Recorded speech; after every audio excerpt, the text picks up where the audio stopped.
Hey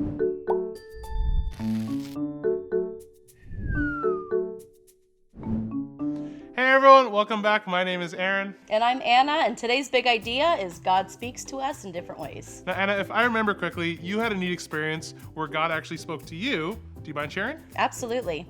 There was a time in life where I needed to know and understand God's love, and He chose to show me a picture of two eyes with fire burning in them that represented His love for me. Now, what's neat about that is He knew I was a creative being, and that telling me words wasn't really going to cut it, that I needed to touch and feel and experience, and He did that with that picture.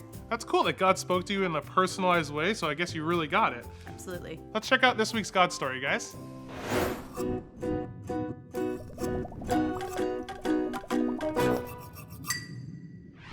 So Moses was taking care of the sheep, and the sheep were wandering, and they ended up at the Mount... Try that again. Hey everyone, I'm Karmyn. It's great to be with you. Have you ever noticed that we talk to different people in different ways? Like for you, for example, maybe when you're talking to your teacher, you make sure not to shout and you put up your hand. Or when I'm talking to my friend who's learning English, I make sure to point at the things I'm talking about or speak slowly and clearly so they can understand. We all do it. But this actually leads me to today's big idea. God speaks to us in different ways. We've been learning all about Moses. Moses grew up and got curious about the Hebrews, his people, so he went off to find out what they were like. Let's read what happens next. After a long time, the king of Egypt died. The people of Israel groaned because they were slaves. They also cried out to God. Their cry for help went up to him. God heard their groans. He remembered his covenant with Abraham, Isaac, and Jacob. So God looked on the Israelites with concern for them. At this time, Moses was taking care of his father-in-law's sheep. His father-in-law's name was Reuel, but we're told he was also called Jethro.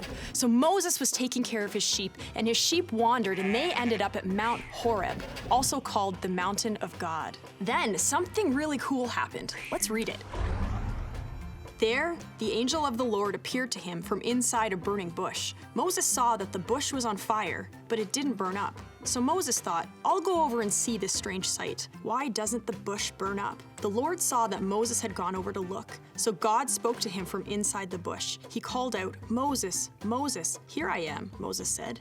Whoa, isn't that so cool? God spoke to Moses through a burning bush. It's so neat that God knew how to get Moses' attention. Don't come any closer, God said. Take off your sandals. The place you are standing on is holy ground. He continued, I am the God of your father. I am the God of Abraham. I am the God of Isaac, and I am the God of Jacob. When Moses heard that, he turned his face away. He was afraid to look at God. God was clearly speaking to Moses through the burning bush, and God told Moses that he knew his people were suffering in Egypt, and he wanted Moses to get them out of that land. God told him he wanted to bring his people into a good land. God told Moses that he was sending him to Pharaoh. Moses was shocked and said, Who am I that I should go to Pharaoh? God told him that he would be with him and that he would give him a sign. Moses also asked, what should he tell the Hebrew people about who sent him? Let's see what God said. God said to Moses, I am who I am. Here is what you must say to the Israelites. Tell them, I am has sent me to you. God also said to Moses, say to the Israelites, the Lord is the God of your fathers. He has sent me to you. He is the God of Abraham, he is the God of Isaac, and he is the God of Jacob. My name will always be the Lord. Call me this name for all time to come. So then God told Moses that after he speaks with the Israelites, he and the elders of the Israelites need to go to Pharaoh and ask him if they can take a 3-day journey in the desert to offer sacrifices to God. God told him that Pharaoh wouldn't let that happen, and after he denied them, God would send amazing signs to get Pharaoh's attention, and then Pharaoh would let them. Moses was still nervous about talking to the Israelites because remember, he didn't grow up with them. They kind of saw him as an outsider. So God said to Moses, what's in your hand? And Moses replied, a walking stick. And God said, throw it on the ground. And when Moses did, it turned into a snake. And when Moses saw this, he ran away. And I would too. But God said, grab it by the tail. And when Moses did, it turned back into a walking stick.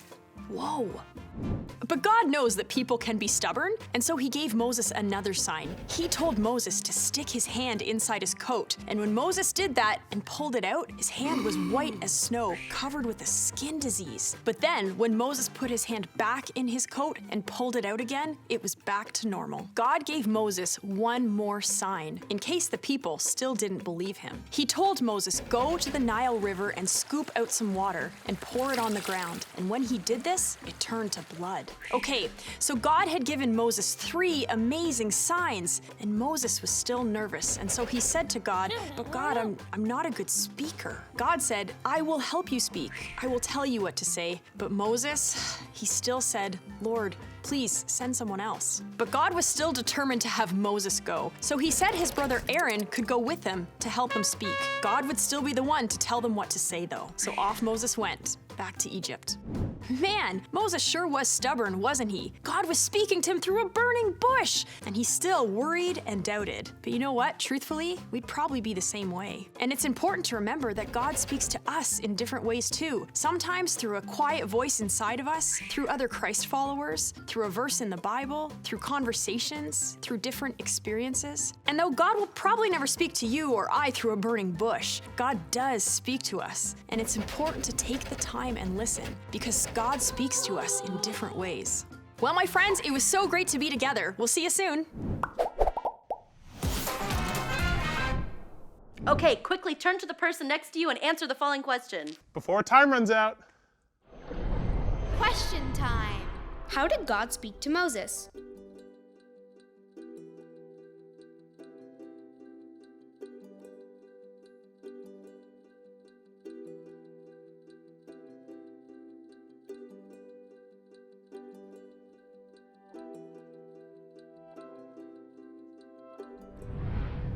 Do you think God still speaks to us today?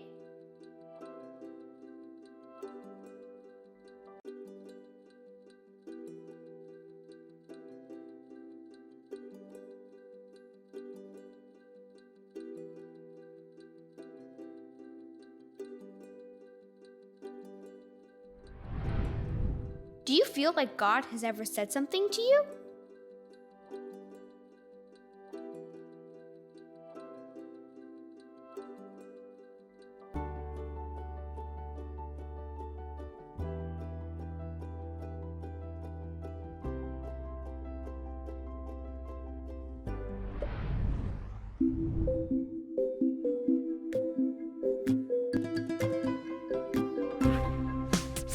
Game time! Goliath, can you say the key verse before the battle is over? Get ready. 3, 2, 1, go!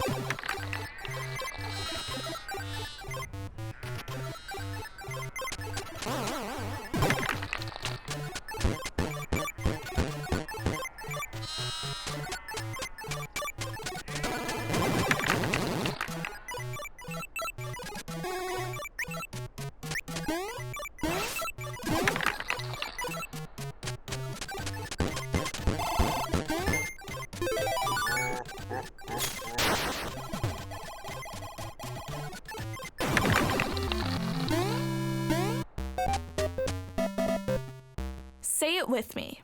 God said, "My grace is all you need.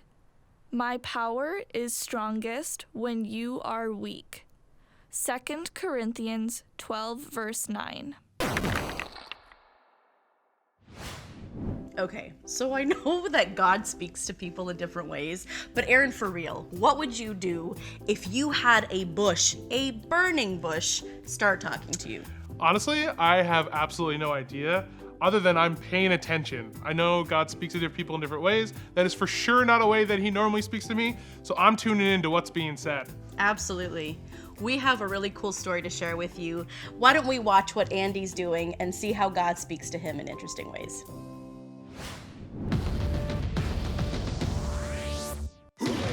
Science just gives me an opportunity to discover new and exciting things that I've never got to know before.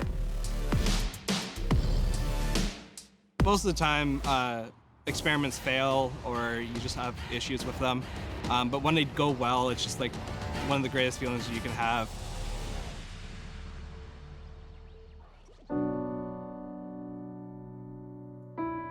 Growing up, I would often feel that I had to be the best. This often caused me to have a lot of anxiety and just to belittle myself and call myself names if something didn't go right. So eventually my anxiety got really bad, started having panic attacks, and it got to the point where I actually ended up in a hospital. And one night in the hospital, as I was calling out to God, where are you in this moment? And I heard a voice just say, be still and know that I'm God. And that's when I knew that God was with me.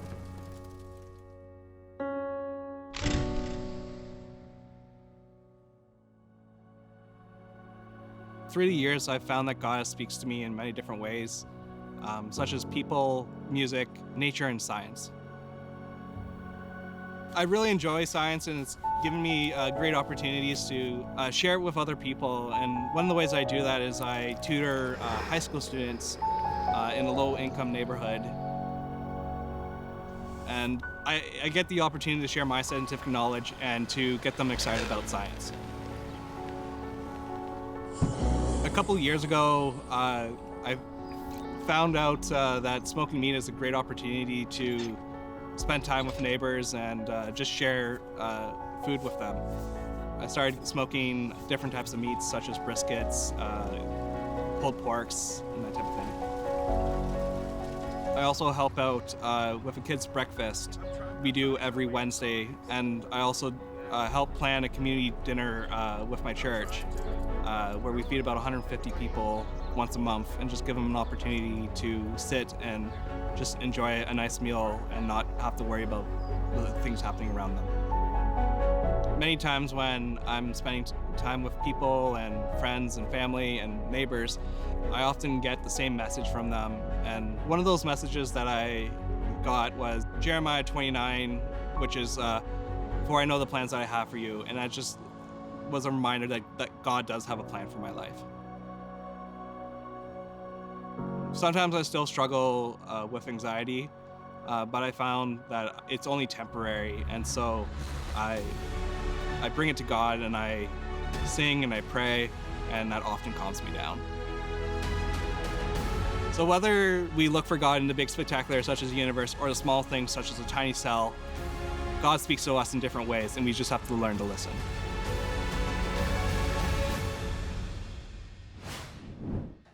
How cool was that? I love seeing the science experiments, and that meat, oh, it had me so hungry.